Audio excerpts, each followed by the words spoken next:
Welcome to 12th class students. आप सबका स्वागत है आपके अपने चैनल पॉलिटिकल साइंस 90+ मार्क्स में। 12th क्लास स्टूडेंट्स, मैंने एक और वीडियो बनाया था इससे पहले चैप्टर 1 के लिए। महाशक्तियाँ कौन थी, कब बनी, कैसे बनी और क्यों बनी, और उन महाशक्तियों ने अपना आर्थिक विकास या आर्थिक शक्ति के रूप में वो कैसे उभरी। अगर वो वीडियो नहीं देखा है तो ज़रूर देख लीजिएगा। याद रखिए कि ये जो वीडियोस है ये सीक्वेंस में देखिएगा। जिस तरह की एक चेन होती है, अगर उसकी एक कड़ी बीच में टूट जाए तो आगे पीछे बिल्कुल टूट जाती है। तो इसी तरह से चेन में, सीक्वेंस में देखिएगा ताकि आप पूरा चैप्टर ठीक से समझ सके। एक बात और कहना चाहूँगा जो बहुत ज़्यादा ज़रूरी है कि जो मैं आपको लिखवा रहा हूँ या बोर्ड पर या बता रहा हूँ, आप उनके नोट्स ज़रूर प्रिपेयर कर लेगा। वो नोट्स ही पूरा स्टडी मटेरियल है जो मैं मेन पॉइंट्स लिखता हूँ और उनको एक्सप्लेन करता हूँ। आप भी वैसे ही मेन पॉइंट्स लिखिए और उनको एक्सप्लेन करते रहिए। एक मेन पॉइंट के पीछे कम से कम 5 लाइन या 4 लाइन या 6 लाइन के आसपास 4 से 6 लाइन का एक्सप्लेनेशन ज़रूर दीजिएगा। एक्सप्लेनेशन जो मैं बोल रहा हूँ उसी में से बनेगा, लेकिन आपको अपने नोट्स प्रिपेयर कर लेने साथ साथ नोट्स ज़रूर प्रिपेयर करिएगा वो स्टडी मटेरियल, क्योंकि वीडियो देखने के बाद टॉपिक समझ में आएगा, लेकिन आपके पास वो पूरा स्टडी मटेरियल होना चाहिए कि जब आपके एग्ज़ाम प्रिपरेशन हो तो सीधा वो नोट्स उठाओ और पढ़ सको। और क्वेश्चन आंसर फॉर्म में मैं बिल्कुल नहीं करा रहा हूँ। आप ये नोट्स करेंगे तो आप इन्हीं में से क्वेश्चन आंसर कर सकते हैं। ये कैसे कर सकते हैं ये मैं आपको आगे बताऊंगा ज़रूर। तो चलिए शुरू करते हैं आज की नई वीडियो। आज का नया टॉपिक जो है साम्यवाद और पूंजीवाद में अंतर। Let's get started. तो स्टूडेंट स्टार्ट करते हैं आज का टॉपिक साम्यवाद और पूंजीवाद में अंतर। ये बहुत इंपॉर्टेंट टॉपिक है। जब तक आप 12th पढ़ोगे और पॉलिटिकल साइंस आगे भी पढ़ोगे तब तक ये साम्यवाद पूंजीवाद किसी ना किसी फॉर्म में, किसी ना किसी टॉपिक में अलग अलग तरीके से आपके सामने आता रहेगा। इसलिए बहुत इंपॉर्टेंट है और बहुत अच्छे से इसको समझ लेना ताकि आपको भविष्य में, फ्यूचर में कभी भी किसी प्रकार की कोई समस्या, प्रॉब्लम ना आए। इसको पढ़ने का सबसे अच्छा तरीका है, हम 2 अलग अलग तरीके से इसके अंतर पढ़ेंगे। पहला अंतर होगा सामाजिक और आर्थिक अंतर, अर्थात सामाजिक और आर्थिक स्तर पर क्या अंतर पाए जाते हैं। इसमें एक बात और बता दूं, कई बार जो क्वेश्चन पेपर में या सीबीएसई फॉर्मेट में पूछ लेते हैं, साम्यवाद की विशेषताएं बताओ या साम्यवाद की सामाजिक आर्थिक विशेषताएं बताओ या पूंजीवाद की सामाजिक आर्थिक विशेषताएं बताओ। तो स्टूडेंट्स इसमें कंफ्यूज हो जाते हैं कि हमें अंतर तो पढ़ाया है लेकिन हमें विशेषताएं नहीं पढ़ाई गई। लेकिन ऐसा नहीं है, जो साम्यवाद के पॉइंट्स हैं इसमें ये इसकी विशेषताएं ही बन जाएंगी। और अगर मैं इसको यूं ढक लेता हूं तो यहां से आ जाती हैं साम्यवाद की विशेषताएं जो हम इसमें पढ़ेंगे साम्यवाद में। और जैसे ही मैं इसको इधर की तरफ आता हूं तो जो हम पूंजीवाद में पॉइंट पढ़ेंगे वो ऑटोमेटिक पूंजीवाद की विशेषताएं बन जाएंगी, पूंजीवाद की सामाजिक आर्थिक विशेषताएं बन जाएगी। और जैसे ही हम इसको आमने सामने कर लेते हैं तो ये क्या बन जाएगा, इसका अंतर बन जाएगा। तो सिर्फ जो इसके अंदर पॉइंट है वो इसकी विशेषताएं भी कहलाएंगी और पूंजीवाद की विशेषताएं भी जो इसके अंदर पॉइंट है वो कहलाएंगे। और जब ये आमने सामने हो जाएंगे तो ये इसका अंतर बन जाएंगे। तो पहला पॉइंट है उत्पादन और वितरण के साधनों पर राज्य या सरकार का कड़ा नियंत्रण। उत्पादन के कोई भी फॉर्म हो, चाहे वो प्राथमिक क्षेत्र हो, कृषि क्षेत्र हो, औद्योगिक क्षेत्र हो, सेवा क्षेत्र हो, जिस भी क्षेत्र में उत्पादन होता है, चाहे कोई खेती कर रहा है, चाहे कोई फैक्ट्री में किसी चीज का निर्माण कर रहा है, उद्योग में किसी चीज का प्रोडक्शन उत्पादन कर रहा है, ये सारा उत्पादन, और अगर कोई किसी को बांट रहा है या जो भी चीज बिक रही है, ये सब अर्थव्यवस्था पर पूरा कंट्रोल राज्य और सरकार का होता है। व्यक्ति या कुछ व्यक्ति इसमें स्वतंत्र नहीं होते, अर्थात एक व्यक्ति अपनी मर्जी से जिस मर्जी चीज का उत्पादन या खेती या उद्योग में निर्माण नहीं कर सकता और वो अपनी मर्जी से कुछ भी बेच या किसी को बांट नहीं सकता। इस चीज का पूरा नियंत्रण कि किस चीज का उत्पादन होगा, कितना होगा और किसको कितना मिलेगा, इसका पूरा नियंत्रण, पूरा कंट्रोल केवल और केवल राज्य, स्टेट और सरकार या गवर्नमेंट के हाथों में होता है। यहां पर इसका बिल्कुल विपरीत है। उत्पादन और वितरण निजी हाथों में,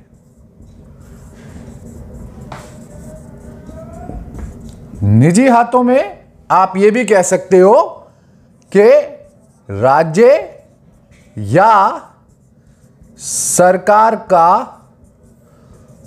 कोई हस्तक्षेप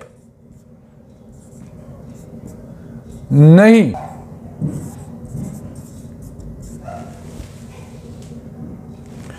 पूंजीवाद में उत्पादन और वितरण के साधनों पर, संसाधनों पर राज्य या सरकार का कोई हस्तक्षेप नहीं होता। यह पूरी तरह व्यक्ति के हाथ में होता है। एक उद्यमी, एक फैक्ट्री या एक किसान जो मर्जी चाहे, जिस मर्जी चीज का उत्पादन करे, जितनी मर्जी मात्रा में करे, उसको जितनी मर्जी दाम पर या जिसको बेचना है उसको बेच सकता है।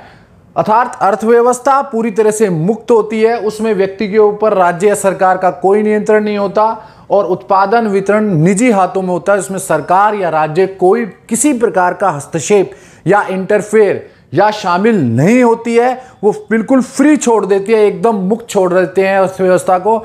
जो मर्जी व्यक्ति जिस मर्जी का उत्पादन करे, चाहे वो उसको जिस मर्जी दाम पर किसी को बेचे। तो ये हो गया इनका अंतर। अब वही वाली बात दोबारा से बता दूं, अगर आ जाए साम्यवाद की आर्थिक सामाजिक आर्थिक विशेषताएं तो आप एक पॉइंट ये वाला बनाएंगे, और पूंजीवाद की आ जाए तो ये, और अगर अंतर आ जाए तो आमने सामने। दूसरा पॉइंट, निजी संपत्ति को स्वीकार नहीं किया गया है।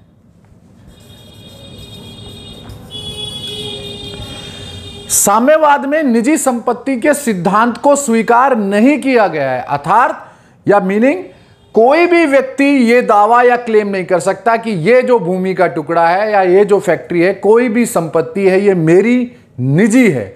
सारी संपत्ति केवल राज्य की है, सरकार की है, समाज की है। व्यक्ति की कोई अपनी निजी संपत्ति नहीं है। अर्थात संपत्ति के ऊपर कोई किसी प्रकार का दावा या क्लेम नहीं किया जा सकता कि इस संपत्ति पर मेरा अधिकार है या मेरी है।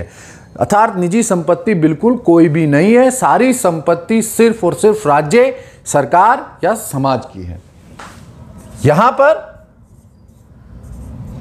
निजी संपत्ति के सिद्धांत को स्वीकार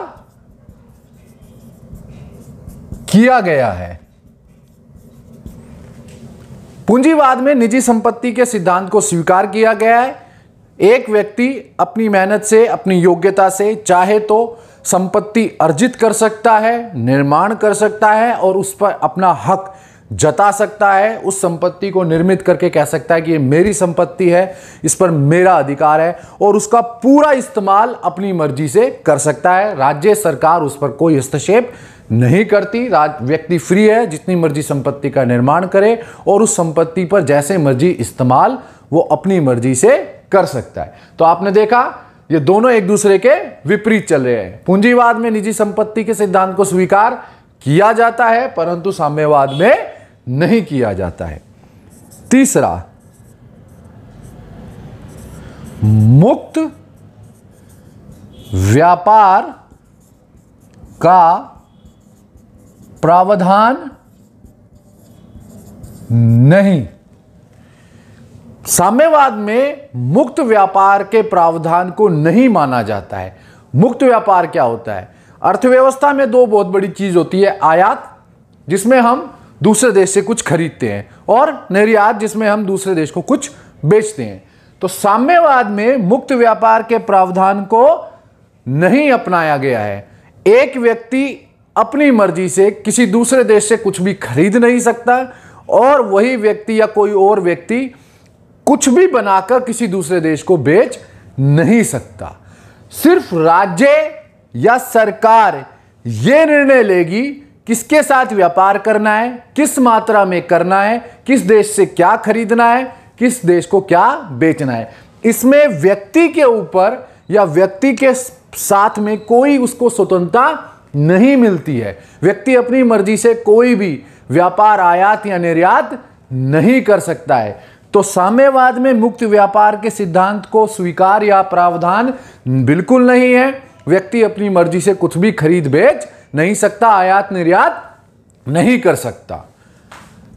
परंतु पूंजीवाद में मुक्त व्यापार को मान्यता प्राप्त है। पूंजीवाद में मुक्त व्यापार को पूरी तरह मान्यता प्राप्त है, अर्थात मुक्त व्यापार को पूरी तरह से खुला छोड़ दिया गया है।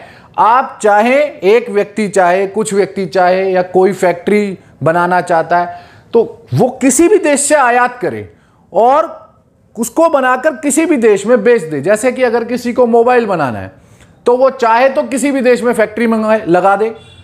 उस फैक्ट्री में लगाकर वो चाहे कच्चा माल किसी दूसरे देश से मंगाए, जैसे कि किसी ने इंडिया में फैक्ट्री लगाई लेकिन कच्चा माल चाइना से मंगा रहा है, चाइना से मंगाकर इंडिया में मोबाइल बनाकर वो बेच रहा है अमेरिका में, तो पूरी तरह अलाउ है। तो ये मुक्त व्यापार का सिद्धांत कहलाता है। इसमें आयात और निर्यात में राज्य या सरकार कोई हस्तक्षेप नहीं करती। व्यक्ति पूरी तरह स्वतंत्र है, वो जिस मर्जी चीज को खरीदे, किसी भी देश से खरीदे और जिस मर्जी चीज को जहां मर्जी जिस मर्जी दाम पर बेचे या किसी भी देश को निर्यात करे। राज्य सरकार इसमें कोई हस्तक्षेप नहीं करती। परंतु साम्यवाद में राज्य और सरकार का व्यापार पर कंट्रोल या पूरा नियंत्रण होता है। तो यह है बिल्कुल इसके विपरीत यहां पर भी। चौथा, बंद अर्थव्यवस्था। अब इस चीज को समझिए, बंद अर्थव्यवस्था क्या होती है। बंद अर्थव्यवस्था वो होती है जिसमें किसी प्रकार की भी संबंध या किसी भी संबंध को दूसरी अर्थव्यवस्था से नहीं बनाया जाता है। जैसे कि आपने देखा होगा आजकल ये कोरोना वायरस के चलते अभी हमारे जो देश की सरकार ने निर्णय लिया था कि कोई भी पड़ोस की कंपनी जिसका इंडिया से बॉर्डर लगता है, इंडिया के बॉर्डर को जो शेयर करता है, इंडिया की सीमा को शेयर करता है, वो भारत में विदेशी पूंजी निवेश नहीं कर सकता। अर्थात कोई बाहर की कंपनी या बाहर की देश हमारी यहाँ पे हमारी मार्केट में, हमारे बाजार में पूंजी को निवेश नहीं कर सकता है। उनके लिए अर्थव्यवस्था को बंद कर दिया। ये इसलिए किया था ताकि चाइना हमारी कंपनियों को ना खरीद ले। लेकिन साम्यवाद में इसको बड़े तौर पर समझो, अर्थव्यवस्था पूरी तरह बंद होती है। बाहर का कोई भी देश या कंपनी जिस देश में साम्यवाद है वहां निवेश या इन्वेस्टमेंट नहीं कर सकता है। किसी प्रकार का विदेशी निवेश या बाहर से कंपनी नहीं आ सकती है। केवल जो साम्यवादी देश है उसी देश की कंपनियां, उसी देश की फैक्ट्रियां जो सरकार के नियंत्रण में है वही कार्य करेंगी। बाहर से किसी प्रकार का कोई किसी को मान्यता प्राप्त नहीं है कि उस देश में आए, कार्य करे, उत्पादन करे या किसी प्रकार का पूंजी को निवेश कर कर कुछ निर्माण करे। तो यहां पर अर्थव्यवस्था बंद है। अन्य देशों की अर्थव्यवस्थाओं के साथ कोई संबंध नहीं है। कोई भी बाहर का देश या बाहर की कंपनी साम्यवादी देश में किसी प्रकार का निवेश, इन्वेस्टमेंट नहीं कर सकती। अर्थव्यवस्था को बंद कर दिया जाता है। अन्य अर्थव्यवस्थाओं के साथ कोई संबंध या उसे खोला नहीं जाता है। यहां पर है खुली अर्थव्यवस्था।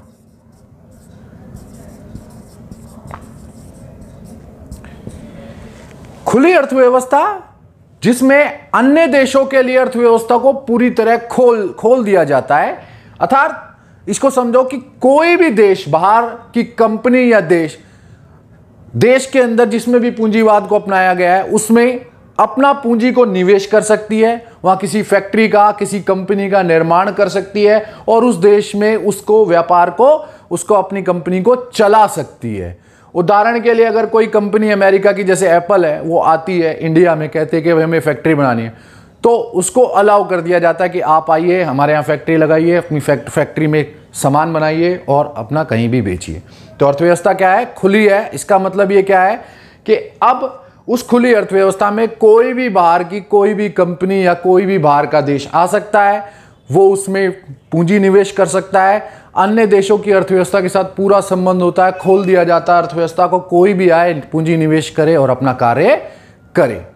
तो स्टूडेंट्स, मेन बात यह है कि आपको समझना है साम्यवाद और पूंजीवाद में अंतर। एक बात तो आपको समझ में आ गई होगी कि ये बहुत इंपॉर्टेंट भी है कि साम्यवाद और पूंजीवाद दोनों एक दूसरे के बिल्कुल विपरीत है। सबसे पहले ये समझ लीजिए, क्योंकि ये जो विपरीत है यही कारण बना आगे चल के शीत युद्ध का, जो इसमें अगला टॉपिक हम पढ़ेंगे।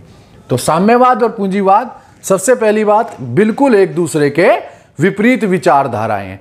और हमने अभी जाना कि सामाजिक और आर्थिक स्तर पर इन दोनों में क्या अंतर है। याद रखना, ये केवल सामाजिक और आर्थिक अंतर बताए हैं। और अगर इसी को फिर दोबारा से, बहुत इंपॉर्टेंट है, कोई आपसे पूछ ले भाई साम्यवाद की सामाजिक आर्थिक विशेषताएं बताएं, तो आप ये चारों पॉइंट लिख सकते हैं। इनको एक्सप्लेन जरूर करोगे आप जब आप नोट्स बनाओगे। और अगर कोई पूछ ले कि पूंजीवाद की सामाजिक आर्थिक विशेषताएं क्या है, तो आप ये चारों पॉइंट लिख सकते हैं। और कोई ये पूछ ले कि साम्यवाद और पूंजीवाद में सामाजिक आर्थिक अंतर क्या है, तो आप आमने सामने इनको लिख सकते हैं। याद रखना, ये मेन पॉइंट्स है जो मैंने एक्सप्लेन किया है, वो भी आपको साथ साथ नोट्स बनाने हैं। तो बिल्कुल इजी है। साम्यवाद की ये 4 विशेषताएं, पूंजीवाद की ये 4 विशेषताएं, और आमने सामने कर दो तो साम्यवाद पूंजीवाद में सामाजिक आर्थिक अंतर। तो अब चलते हैं हम अपने अगले टॉपिक की तरफ, साम्यवाद और पूंजीवाद में राजनीतिक और नागरिक अंतर, या साम्यवाद और पूंजीवाद की राजनीतिक और नागरिक विशेषताएं। तो स्टूडेंट्स, बढ़ते हैं अपने अगले टॉपिक की तरफ। नेक्स्ट टॉपिक वो है साम्यवाद और पूंजीवाद में राजनीतिक और नागरिक अंतर। इसका भी सेम वही तरीका है। अगर जो इस तरफ पढ़ेंगे वो बन जाएगी साम्यवाद की राजनीतिक और नागरिक विशेषताएं, और अगर हम इसको यूं कवर कर लेते हैं, इधर की तरफ आते हैं, तो इधर जो पॉइंट लिखेंगे वो बन जाएगी पूंजीवाद की राजनीतिक और नागरिक विशेषताएं। तो इस तरफ साम्यवाद की विशेषताएं राजनीतिक और नागरिक, और इस तरफ पूंजीवाद की नागरिक और राजनीतिक विशेषताएं, और आमने सामने कर लेंगे तो बिल्कुल अंतर हो जाएंगे, क्योंकि दोनों एक दूसरे के विपरीत विचारधारा है। तो ठीक है, ये समझ में पहले भी बताया था, दोबारा से बता दिया है। अब आपके सामने आएगा पहला अंतर, यह है साम्यवादी तानाशाही। तानाशाही अर्थात जो साम्यवाद में व्यवस्था होती है वो टोटल डिक्टेटरशिप है, तानाशाही है। इसमें जनता की कोई भागीदारी नहीं होती। जो साम्यवादी दल है उसका पूरा कंट्रोल, साम्यवादी दल का पूरा नियंत्रण शासन पर, प्रशासन पर, सभी शासन के ढांचे की व्यवस्थाओं पर, चाहे वो कार्यपालिका है, चाहे वो व्यवस्थापिका है, चाहे न्यायपालिका पर पूरा नियंत्रण होता है। और यहां पर जनता किसी प्रकार का कोई निर्णय या भागीदारी नहीं लेती। तो इसे बोला जाता है टोटल डिक्टेटरशिप, साम्यवादी तानाशाही। परंतु पूंजीवाद में बोला जाएगा लोकतांत्रिक व्यवस्था। लोकतांत्रिक व्यवस्था जिसमें जनता शासन में भाग लेती है, अपने प्रतिनिधियों का चुनाव करती है। प्रत्येक 5 साल 4 साल जितने भी जिस देश में परंपरा है या कानून है उसके अनुसार चुनाव होते हैं। चुनाव में जनता भाग लेती है, अपनी वोट देती है, सरकार को चुनती है, और उनके हाथों में पूरा, जनता के हाथों में पूरा एक मुक्त व्यवस्था है कि भाई वो चाहे किस मर्जी को वोट दे, किस मर्जी को ना दे। परंतु साम्यवाद में ऐसा कुछ नहीं है। जनता अपनी मर्जी से कोई निर्णय, कोई भागीदारी नहीं लेती, कोई वोट, कोई कुछ नहीं। केवल साम्यवादी दल की पूरी व्यवस्था में तानाशाही होती है। तो साम्यवाद में तानाशाही मिलती है, टोटल डिक्टेटरशिप, और यहाँ डेमोक्रेसी है अर्थात लोकतांत्रिक व्यवस्था है जिसमें लोग शासन में भाग लेते हैं। दूसरा, विचारों की अभिव्यक्ति की स्वतंत्रता नहीं। साम्यवाद में व्यक्ति को विचारों को अभिव्यक्त करने की, बोलने की, कुछ भी लिखने की, छापने की कोई स्वतंत्रता नहीं होती है। जैसे कि होता है कि सरकार के खिलाफ बोल दिया, आलोचना कर दी, ऐसा साम्यवाद में बिल्कुल नहीं होगा। एक व्यक्ति के विचारों की अभिव्यक्ति पर पूरा कड़ा नियंत्रण सरकार का होता है। व्यक्ति कुछ भी विचारों को बोल नहीं सकता, अपनी मर्जी से अभिव्यक्त नहीं कर सकता है। उसे कोई स्वतंत्रता नहीं है कि वो चाहे तो प्रेस में छाप दे या कुछ भी करे। अर्थात विचारों की अभिव्यक्ति की स्वतंत्रता को बिल्कुल अपनाया नहीं गया है। सरकार की आलोचना नहीं कर सकते साम्यवाद में, अगर बोला तो डंडा सरकार का। देख लो, जैसा कि चाइना में है, चाहे कोई स्वतंत्रता मांगता है तो सिर्फ मिलता है डंडा। तो यह साम्यवाद की सबसे बड़ी विशेषता है।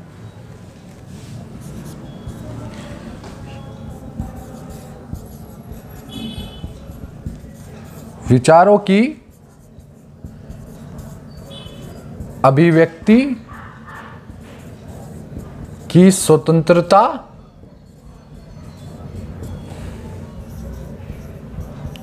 प्रदान की गई है या की जाती है, दोनों एक ही बात है। पूंजीवाद में व्यक्ति को पूरी स्वतंत्रता है कि वो अपनी मर्जी से अपने विचारों को अभिव्यक्त कर सकता है, बोल सकता है या लिखकर भी बता सकता है। वो चाहे तो सरकार के खिलाफ भी आलोचना या तर्कसंगत तरीके से सरकार के खिलाफ भी लिख सकता है या बोल सकता है। विचारों की अभिव्यक्ति पर कोई प्रतिबंध, कोई मनाही नहीं है। तो ये पूरी तरह से लोकतांत्रिक है, तो इसमें ये विचारों की अभिव्यक्ति की स्वतंत्रता मिलती है। तो साम्यवाद में विचारों की अभिव्यक्ति की स्वतंत्रता नहीं मिलती, लेकिन यहां पर मिलती है। यहां पे आप सरकार के खिलाफ भी पूंजीवाद में चाहे तो आलोचना कर सकते हैं या बोल सकते हैं, परंतु यहां पर साम्यवाद में नहीं कर सकते। एक बात मैं आपको बता दूं, कई जगह आपको लगेगा कि साम्यवाद सही है, कई जगह लगेगा पूंजीवाद सही है।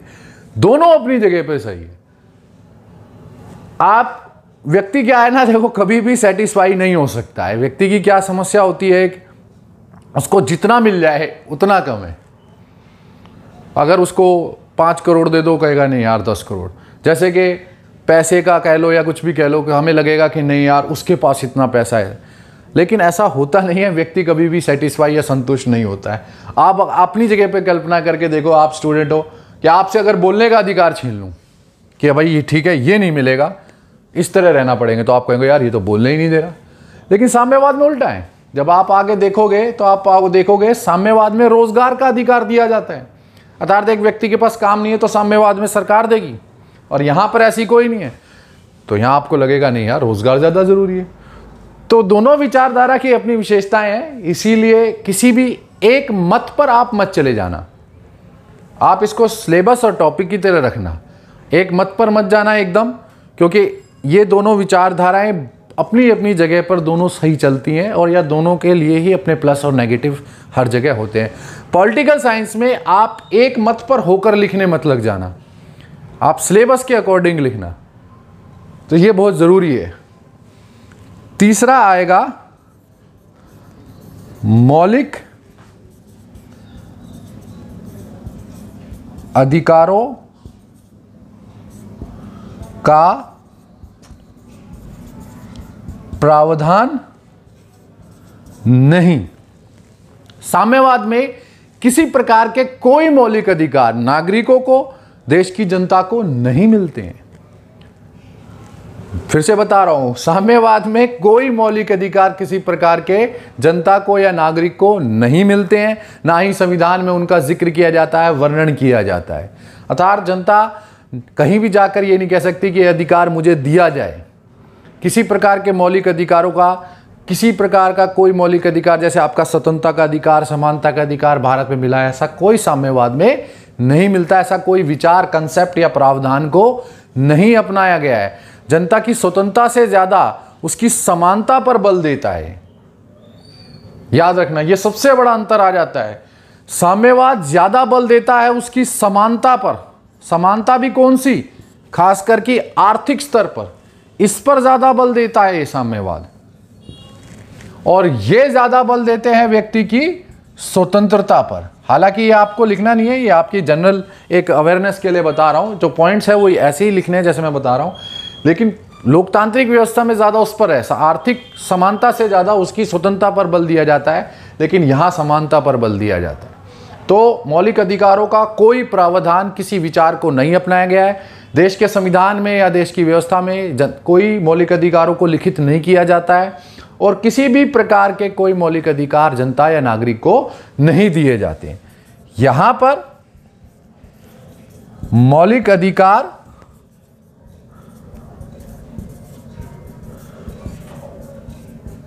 नागरिकों को प्रदान किए जाते हैं।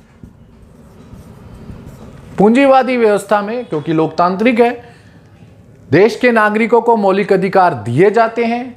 ये मौलिक अधिकारों का पूरा वर्णन संविधान में किया जाता है, और यदि देश के नागरिकों से वो अधिकार कोई छीनता है, कोई सरकार या व्यवस्थापिका छीनने की कोशिश करती है, तो देश का नागरिक जाकर न्यायपालिका से उन अधिकारों को वापस ले सकता है। तो यहां पर मौलिक अधिकार ना केवल दिए जाते हैं, बल्कि देने के बाद उनकी गारंटी ली जाती है संविधान के द्वारा कि उनको कोई छीनेगा भी नहीं। तो आपने देखा यहां मौलिक अधिकारों के प्रावधान को स्वीकार किया गया है, वो दिए गए हैं, यहां पर नहीं दिया गया है। ये बहुत बड़ा अंतर है। जनसंपर्क के साधन स्वतंत्र नहीं या राज्य सरकार का कड़ा नियंत्रण। साम्यवाद में जनसंपर्क के साधन, जनसंपर्क मास मीडिया, जो मीडिया, न्यूज चैनल, अखबार, मैगजीन, पैम्पलेट्स, जिसके माध्यम से कोई भी व्यक्ति या सरकार के खिलाफ कुछ छप जाता है या व्यक्ति अपने विचारों को बोल सकता है। जनसंपर्क का साधन पूरा मीडिया, टीवी चैनल्स, अखबार, मैगजीन, पैम्पलेट्स, इस प्रकार के जितने भी जनसंपर्क के साधन हैं, जिसके माध्यम से आप बड़े लेवल पर, बड़े स्तर पर जनता के सामने अपने विचार रख सकते हैं, कम्युनिकेट कर सकते हैं, उनसे बात कर सकते हैं। उन जनसंपर्क या मास मीडिया के साधन पर राज्य और सरकार का कड़ा नियंत्रण होता है। वो बिल्कुल फ्री नहीं होते, वो स्वतंत्र नहीं होते। जनसंपर्क के साधन टोटल और टोटल केवल सरकार के कड़े नियंत्रण में रहते हैं। लंबे समय तक सोवियत संघ में अगर किसी व्यक्ति को कुछ बोलना होता था या अखबार में लिखना होता था, तो अपनी अभिव्यक्ति डायरेक्ट सीधा बोलकर नहीं करता था, वो कार्टून के माध्यम से दिखाते थे, इनडायरेक्ट। तो जनसंपर्क जिसके माध्यम से बड़े लेवल के साथ बड़े लेवल के स्तर पर जनता के साथ बातचीत की जाती है, अपने विचारों को रखा जाता है, चाहे वो टीवी चैनल्स हो, चाहे वो अखबार हो, मैगजीन्स हो, उन पर साम्यवाद में कड़ा नियंत्रण होता है। वो बिल्कुल स्वतंत्र नहीं होते। यहां पर जनसंपर्क के साधन स्वतंत्र होते हैं। जनसंपर्क वही मीडिया के, चाहे टीवी, न्यूज चैनल्स, मैगजीन्स, अखबार, न्यूज़पेपर्स, ये सारे फ्री हैं। उन पर सरकार का, राज्य का कोई नियंत्रण नहीं होता। वो चाहे तो किसी भी, वो जो एडिटर पेज आते हैं जिसमें आप जो भी न्यूज़ छापना चाहते हैं वे न्यूज़ छापते भी है, लिखते भी। आप देखते हैं कि हमारे टीवी न्यूज़ चैनल पर तो क्या सब कोई अपनी डिबेट चला देते हैं, कोई भी अपने विचार लिख सकता है, चाहे तो सरकार की आलोचना भी कर सकते हैं। इन पे सरकार का, राज्य का कोई नियंत्रण नहीं होता। एक बात और बता दूं स्टूडेंट्स, इसीलिए ये इतना इंपॉर्टेंट होते हैं किसी भी देश में कि जो जनसंपर्क के साधन है, जो मास मीडिया है, इतना इंपॉर्टेंट होता है कि इसको डेमोक्रेसी में चौथा पिलर, फोर्थ पिलर बोला जाता है, चौथा स्तंभ लोकतंत्र का, जिसमें पहले कार्यपालिका, व्यवस्थापिका, न्यायपालिका आते हैं। इन तीनों अंगों के बाद सबसे इंपॉर्टेंट बोला जाता है जनसंपर्क मास मीडिया, क्योंकि इसके माध्यम से जनमत का निर्माण होता है, जनता को सारी न्यूज़ का, खबरों का पता चलता है। लेकिन अब समस्या यह है कि मीडिया किस तरीके से खबरों को बेचता है, क्योंकि आजकल खबरों को सच के हिसाब से बताने से ज़्यादा ये चलता है कि खबरों को बेचा जाता है। तो ये एक अलग ट्रेंड, एक नया चला है, लेकिन फिर भी ये स्वतंत्र होने ज़रूरी है, क्योंकि इससे सरकार की कमियों का पता चल सकता है या चलता है। तो साम्यवाद में जनसंपर्क के साधनों पर सरकार का कड़ा नियंत्रण होता है, वो स्वतंत्र नहीं होते। पर पूंजीवाद में कड़ा नियंत्रण नहीं होता, वो पूरी तरह स्वतंत्र होते हैं। इसमें किसी प्रकार का राज्य या सरकार कोई कंट्रोल नहीं करते। पांचवा पॉइंट, और ये बहुत इंपॉर्टेंट है, न्यायपालिका कार्यपालिका का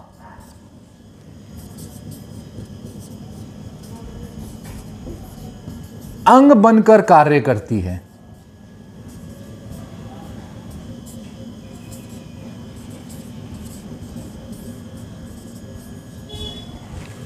अब इस पॉइंट को बहुत डिटेल में भी समझिए और आराम से समझिए। न्यायपालिका वो अंग होता है जिससे हम उम्मीद करते हैं कि अगर सरकार हमारी बात नहीं सुनेगी, संसद हमारी बात नहीं सुनेगी, तो न्यायपालिका सुनेगी। और हम इस उम्मीद के साथ एक लोकतंत्र में जिंदा हैं कि अगर सरकार हमारे साथ अन्याय करेगी, संसद हमारे साथ अन्याय करेगी, तो न्यायपालिका न्याय करेगी। और हमें इस चीज़ पर बड़ा अभिमान रहना चाहिए कि न्यायपालिका जिस देश में जितनी गरिमा का एक प्रतिष्ठा का वो हो जाता है कि प्रतिष्ठित संस्था है कि न्यायपालिका से हम उम्मीद करके जीते हैं। भारत में एक उम्मीद रहती है कि सरकार हमेशा गलत कर सकती है, लेकिन अगर मुझे कहीं न्याय नहीं मिलेगा तो हम न्यायपालिका जाकर न्याय लेंगे। साम्यवाद में न्यायपालिका स्वतंत्र नहीं होती, निष्पक्ष नहीं होती। साम्यवाद में न्यायपालिका स्वतंत्र नहीं होती, निष्पक्ष नहीं होती।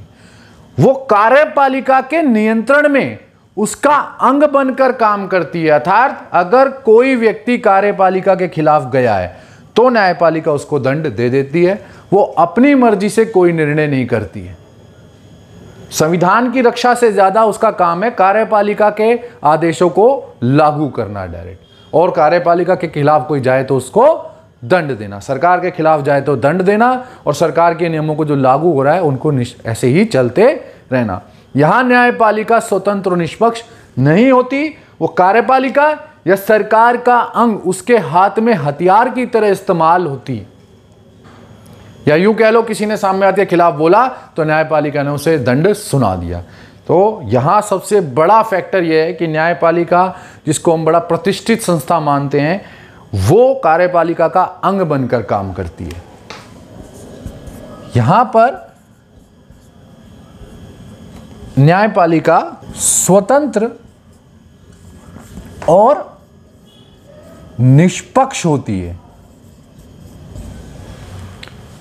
पूंजीवाद में, क्योंकि लोकतंत्र है, न्यायपालिका जो शासन का तीसरा अंग बोला जाता है, यह निष्पक्ष होकर काम करता है, स्वतंत्र होकर काम करता है। स्वतंत्र का मतलब वो कार्यपालिका और व्यवस्थापिका के दबाव में या उनकी प्रोटेक्शन में या उनका अंग बनकर काम नहीं करता है। वो इनके कंट्रोल से, कार्यपालिका से स्वतंत्र है। और निष्पक्ष, वो किसी का पक्ष नहीं लेता है, केवल संविधान के अनुसार कार्य करती है न्यायपालिका, या उसका काम है संविधान में जो कानून का वर्णन है उनके अनुसार न्याय करना, ना कि कार्यपालिका या व्यवस्थापिका के अनुसार काम करना।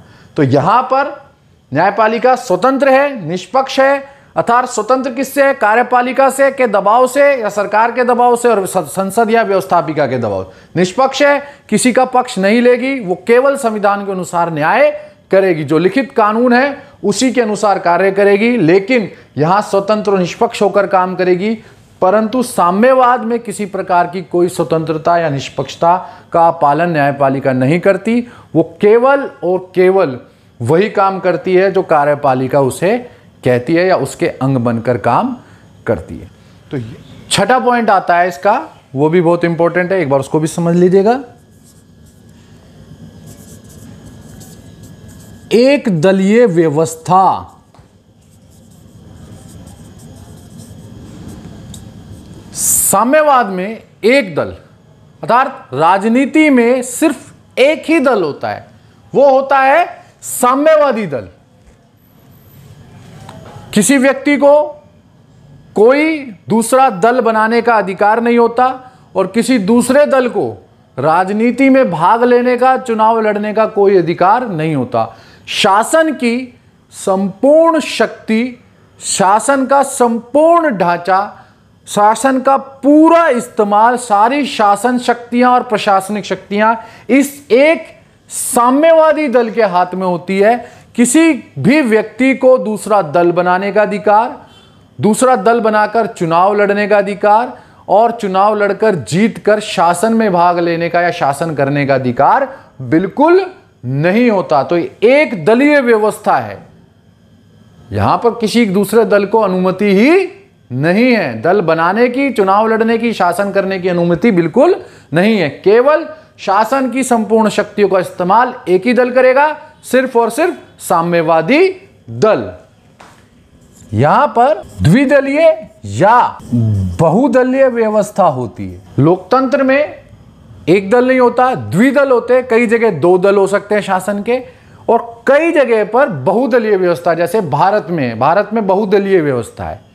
और द्विदल जैसे अमेरिका में है, दो ही राजनीतिक दल है। हालांकि कोई और बना सकता है, लेकिन वहां कठोर प्रक्रिया दल बनाने की, इसलिए वहां पर दो ही दल ज्यादा है, डेमोक्रेटिक और रिपब्लिक।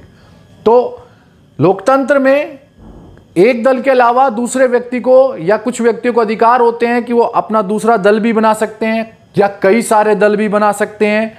वो दल चुनाव में भाग ले सकते हैं और अगर चुनाव जीत जाए तो शासन भी कर सकते हैं। तो पूंजीवाद में द्विदलीय या बहुदलीय व्यवस्था होती है और साम्यवाद में केवल एक दलीय व्यवस्था होती है और एक ही दल होता है, वो होता है साम्यवादी दल। तो स्टूडेंट्स, ये है साम्यवाद और पूंजीवाद में अंतर या साम्यवाद और पूंजीवाद की विशेषताएं। फिर से बता रहा हूं, दोनों को अलग अलग करके याद रखना।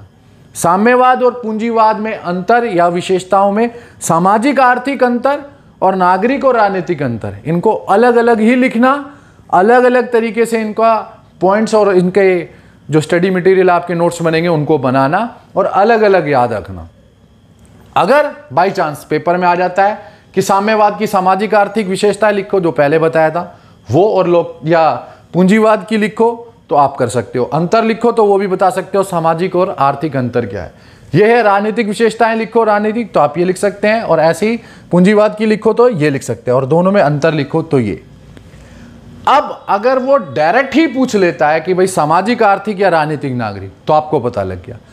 कई बार क्वेश्चन पैटर्न में सीबीएसई में लिख देता है कि अंतर बताओ, साम्यवाद और पूंजीवाद में 4 अंतर बताओ।